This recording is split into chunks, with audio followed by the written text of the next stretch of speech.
হুমায়ুন কবিরের ব্রিগেডের সভা বাতিল করা হয়েছে।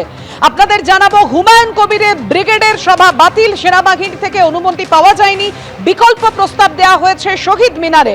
দাবি হুমায়ুন কবিরের। কি কারণে বাতিল করা হলো, হুমায়ুন কবির আর কি জানিয়েছেন, কথা বলবো। আমাদের সঙ্গে রয়েছেন আমাদের প্রতিনিধি কৃষ্ণেন্দু অধিকারী। কৃষ্ণেন্দু,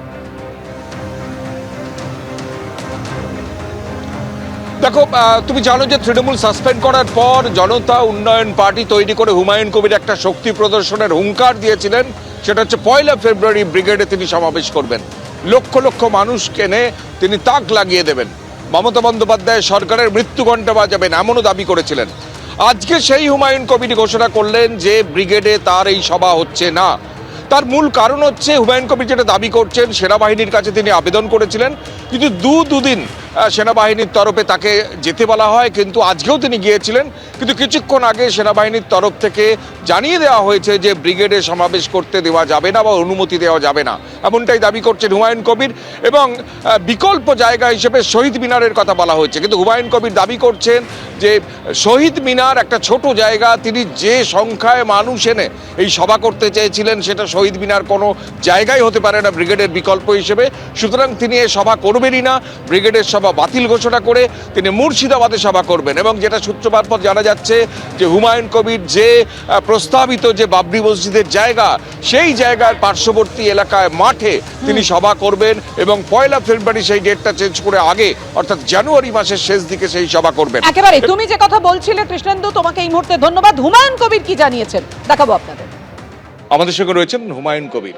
হুমায়ুন দা, আপনার প্রথম প্রশ্ন হচ্ছে, ব্রিগেডে আপনার সভা করার কথা ছিল 1 ফেব্রুয়ারি, তার ডেভেলপমেন্ট কি? আপনার অনুমতিপত্র মিলেছে?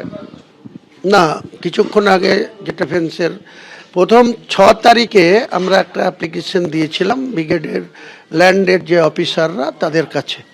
8 তারিখে ওনারা কিছু কোয়ারিজ বা কোনো এভিডেভিট এসবগুলো চেয়েছিল, দেওয়া হয়েছিল। 13 তারিখে এসেছিলাম, সেদিনকে একটা আমার নামে চিঠি দিয়েছিল হুমায়ুন কবির, চেয়ারম্যান জনতা উন্নয়ন পার্টি, দিয়ে 16 তারিখে বেলা 1টায় ডেকেছিল। আজকে কিছুক্ষণ আগে যেটা খবর, ওনারা বলছে ওনারা ওই ব্রিগেড ময়দান দিতে পারবে না, ওনারা নাকি এখানে যে শহীদ মিনার, তো শহীদ মিনার একটা ছোট জায়গা, 30,000 লোক ধরবে না। আমার তো টার্গেট 10 লাখ লোক। তো আমি হয় 1 ফেব্রুয়ারি যে ডেট ছিল সেই ডেট, নাহলে তার আগেই, কারণ 2 ফেব্রুয়ারি থেকে রাজ্যের মাধ্যমিক পরীক্ষা আছে। আমি 2-3 দিনের মধ্যেই আমার যে ল্যান্ডে হবে সেই ল্যান্ডের এনওসি নিয়ে জানুয়ারি মাসের লাস্টের দিকেই, সে 28শে জানুয়ারি হতে পারে, 30শে হতে পারে, 31 হতে পারে, আমি একটা 10 লক্ষ লোকের জমায়েত করে তৃণমূল সরকারের মৃত্যু ঘণ্টা বাজাবো মুর্শিদাবাদ থেকে। ঐতিহাসিক মুর্শিদাবাদ থেকেই তাদের অপসারণ করা, ক্ষমতাচ্যুত করার ঘণ্টা বাজাবো। ওই সভা কি মুর্শিদাবাদে হবে? হ্যাঁ, কি করবো? আমাকে ল্যান্ড না দেয়, আমাকে ওই 30,000 লোকের ল্যান্ড নিয়ে, আমি তো মুর্শিদাবাদে গতকাল হরিয়ারপাড়ায় 30,000 লোক নিয়ে মিটিং করেছি, আগামীকাল ডোমকলে 50,000 লোক নিয়ে মিটিং করব।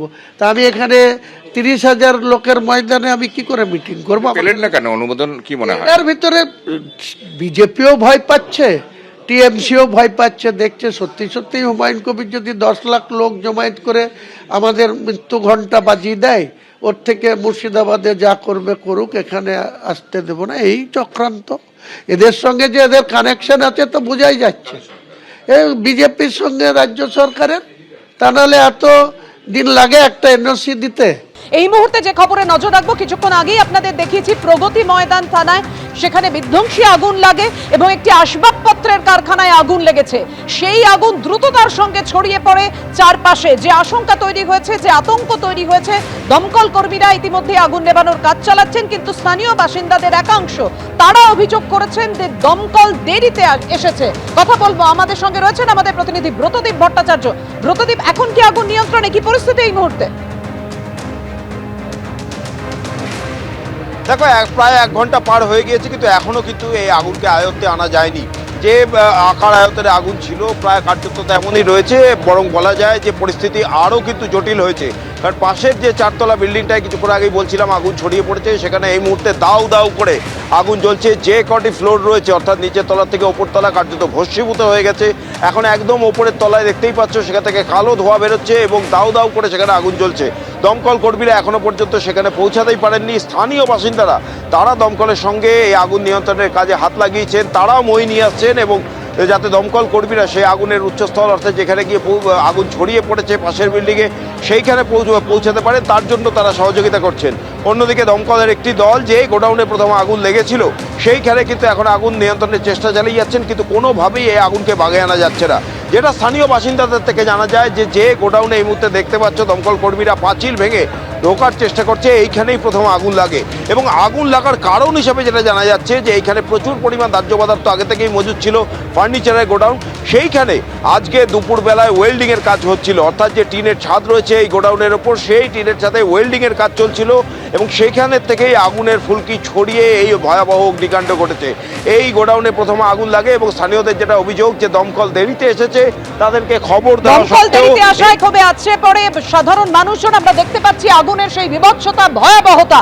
এই মুহূর্তে কি পরিস্থিতি, দমকল কর্মীরা কিভাবে কাজ চালাচ্ছেন আগুন নেভানোর, জানাবেন আমাদের অপর প্রতিনিধি ময়ূক ঠাকুর চক্রবর্তী। ময়ূক,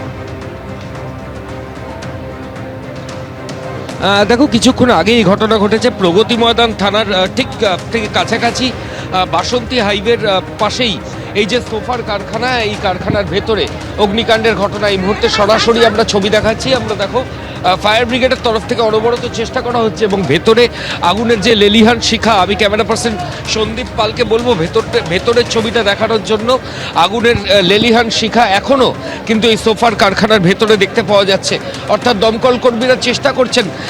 ভেতরের ছবিটা একটু দেখাও সন্দীপ, যে তাহলে পরিষ্কার হয়ে যাবে যে আগুন কিন্তু এখনও ভেতরে যথেষ্ট পরিমাণে রয়েছে এবং ফোম জাতীয় প্রচুর পদার্থ যেগুলো দিয়ে সোফা তৈরি হয়, এই ধরনের জিনিস থাকায় কিন্তু আগুন নিয়ন্ত্রণে আনা যথেষ্ট কঠিন হয়ে যাচ্ছে, দমকলের তরফ থেকে। সরাসরি ছবি আমরা এই মুহূর্তে দেখাচ্ছি। দেখো BMW শোরুম একদিকে, ঠিক তার উল্টো দিকেই রয়েছে এই সোফার ফ্যাক্টরি এবং তার স্টোরেজ, এবং সেখানেই বিধ্বংসী আগুন ধরেছে। আমি একটু সাইড থেকে দেখানোর জন্য বলবো, আগুনের লেলিহান শিখা, এখান থেকে কিন্তু দমকল কর্মীরা কিন্তু কার্যত নাজেহাল হয়ে যাচ্ছেন পরিস্থিতি স্বাভাবিক করতে।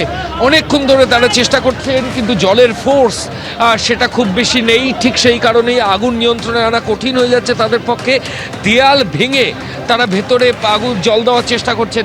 একদিকে যেমন এই যে স্টোরেজ অর্থাৎ যেখানে সোফা রাখা রয়েছে, দেখো কিভাবে দেয়াল ভেঙে দমকলের সঙ্গে স্থানীয় যারা তারা চেষ্টা করছেন ভেতরের পরিস্থিতি স্বাভাবিক করতে, কিন্তু ভেতরে আগুনের লেলিহান শিখা। ভেতরের ছবিটা সন্দীপকে বারবার বলবো দেখানোর জন্য, ভেতরে কিন্তু যথেষ্ট আগুন রয়েছে এবং সেটা নিয়ন্ত্রণে আনা কার্যত অনেকটাই কঠিন হচ্ছে দমকলের কাছে, কারণ প্রচুর পরিমাণে দাহ্য পদার্থ সেগুলো ভেতরে মজুদ রয়েছে। প্রচুর পরিমাণে দাহ্য পদার্থ মজুদ থাকায় আগুনকে নিয়ন্ত্রণে আনতে রীতিমতো বেগ পেতে হচ্ছে। এখনো যে আগুন অ্যারেস্ট করা সম্ভব হয়নি সেটা ছবিতেই পরিষ্কার। আমাদের নজর থাকবে পরিস্থিতির দিকে। ধন্যবাদ তোমাদের। এবিপি আনন্দ, এগিয়ে থাকে, এগিয়ে রাখে।